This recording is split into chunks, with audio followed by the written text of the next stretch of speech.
সূরা ইখলাস কখন পাঠ করলে সাথে সাথে ফলাফল পাবেন, ভালো করে বুঝেন। সূরা ইখলাস হচ্ছে পবিত্র কোরআনুল কারীমের ভিতরে ছোট সূরাদের ভিতরে অন্যতম একটি সূরা। তবে ফজিলতের দিক থেকে সূরা ইখলাস হচ্ছে গুরুত্বপূর্ণ ফজিলত, এবং এই সূরাটা এমন একটা সময় আল্লাহ পাক রব্বুল আলামিন নাজিল করে দিয়েছেন যখন আল্লাহ রাসূল সাল্লাল্লাহু আলাইহি ওয়াসাল্লাম দ্বীনের প্রচার করতে লাগলেন।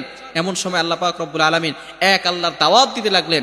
তখন কাফেররা আল্লাহ রাসূল সাল্লাল্লাহু আলাইহি সাল্লামকে কোশ্চেন করলো যে মুহাম্মদ, তুমি তো এক আল্লাহর দাওয়াত দাও, আমরা তো কোটি কোটি দেবতার পূজা করি, তারা আমাদের সমস্যার সমাধান করতে পারে না। তুমি যে আল্লাহর দাওয়াত দাও সেই আল্লাহ কয়জন এবং সেই আল্লাহর সন্তান আছে কিনা?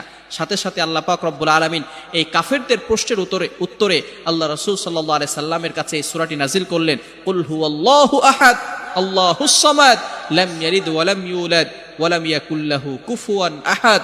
আল্লাহ পাক রব্বুল আলামিন এক, অদ্বিতীয়, এবং আল্লাহ পাক রব্বুল আলামিনের কোনো সন্তান নেই, তিনিও কারো কাছে